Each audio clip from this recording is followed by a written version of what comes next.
علی صاحب، آپ کی زندگی کا سب سے تلخ اور خوشگوار لمحہ کون سا تھا؟ یہ میرا خوشگوار واقعہ تھا جب میں نے بیٹی کو گود میں اٹھا کے اس کو پیار کیا۔ اس سے اچھا واقعہ، اس سے اچھا لمحہ کوئی اور نہیں آ سکتا۔ ماشاءاللہ۔ اور تکلیف دہ لمحہ آج میں اپنے دیکھنے والوں کو بتاؤں۔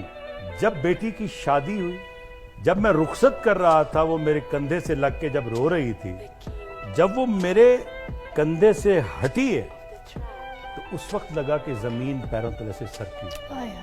پھر کیا ہوا، میری بیٹی ماں بننے والی تھی، تو اس نے کہا ابو آپ آئیں گے ہاسپٹل میں، میرے ساتھ جائیں گے، آپ نے میری بیٹی کو پہلے گود میں اٹھانا ہے، اس کو پیار کرنا ہے، اور آپ نے اس کو میرے بازو پہ رکھنا۔ میں اور میری بیوی ہم اسلام آباد چلے گئے، لیبر روم کے باہر میں کھڑا ہوا تھا، تو اس نے کہا مبارک ہو، نواسی ہوئی ہے۔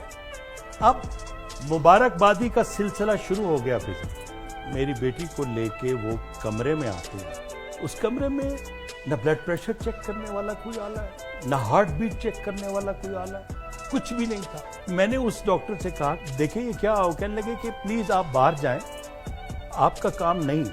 باہر چلا گیا۔ تھوڑی دیر بعد مجھے بیوی نے کہا کہ میری بیٹی کی حالت بگڑ گئی ہے، آپ آؤ۔ اب میں گیا ہوں، وہ اپنی موت کا واقعہ بتا رہی ہے۔ وہ بتا رہی ہے کہ میری ٹانگوں سے جان نکل چکی ہے، اب میرے ہاتھ اور بازو ختم ہو رہے ہیں، میری آنکھیں ختم ہو رہی ہیں، مجھے دکھائی دینا بند ہو رہا ہے، میں مر رہی ہوں، میں ختم ہو رہی ہوں، مجھے کوئی بچا سکتا ہے؟ اب بتائیں ایک باپ کیا کر سکتا ہے؟ میں آواز دیتا رہا فاطمہ فاطمہ۔ تو ایمرجنسی میں لے گیا، ایمرجنسی بہت دور تھی، ایمرجنسی پہ پہنچے، لیکن میری سمجھ میں آتا ہے کہ دیر ہو چکی تھی۔ میں نے کہا مجھے دیکھنے دو، بیٹی کو ایک نظر دیکھنے دو۔ کہنے لگے نہیں بس ابھی سب ٹھیک ہو جائے۔ مجھے ایک عجیب سی فیلنگ ہوئی کہ پورے کا پورے وارڈ خالی کروا دیا گیا، لواحقین کو باہر نکال دیا گیا، ایمرجنسی کے سارے خالی کر دیے گئے۔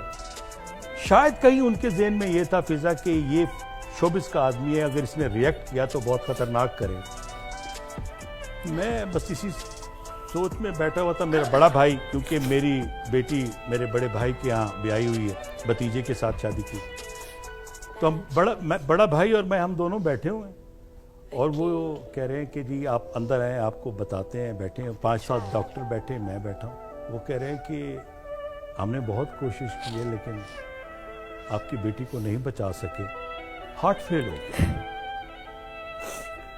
اب مجھے سمجھ نہیں آ رہی کہ میں اب اس بیٹی کو کیسے دیکھوں گا، میں اس کی ماں کو کیسے بتاؤں، میں سب کو کیسے بتاؤں، کس کس کو میں فون کروں، جہاں جہاں مٹھائی تقسیم ہو رہی، بس اسی معاملات میں رہ گئے۔ اب لوگ دیکھ رہے تھے کہ ایک ایکٹر کو آج ہم نے پہلی بار دیکھا ہے اس طرح سے کہ وہ اپنی بیٹی کے لیے روتا پھر رہا۔ تو وہ ایک کیپٹن تھی خاتون، میرے پیچھے آئی، کہتی ہے نرسری میں آپ اپنی نواسی کو تو لے جاؤ، وہ نرسری میں پڑھی۔ بس میں نواسی کو لے کے چل رہا تھا، خبریں چل رہی تھی پورے نیٹ ورک پہ، ہر جگہ میرے نام سے خبر بھی چلی، تو یہی کہ ان کی بیٹی انتقال کر۔ راولپنڈی سے ملتان تک 13 گھنٹے کا سفر ہم نے کیسے کیا؟ میں گاڑی چلا رہا ہوں اور پیچھے میت ہے، ایمبولینس ہے، میں کیسے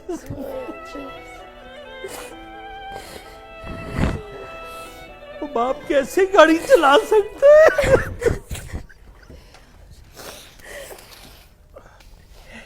میں یہ دیکھنے والوں کو بتانا چاہتا ہوں، سب کو اولاد پیاری ہوتی ہے، خدارا جہاں بھی کسی بھی ہاسپٹل میں جائیں ضرور دیکھیں یہاں علاج ٹھیک ہو سکتا ہے، پھر اپنی اولاد کو لے کے جائیں، ورنہ نہ لے کے جائیں۔ اب رخصت کرنا ہے، مجھے ایک پیار کرنا ہے، میں نے اس کے ماتھے پہ پیار کیا، بس میں وہ نہیں بھول سکتا۔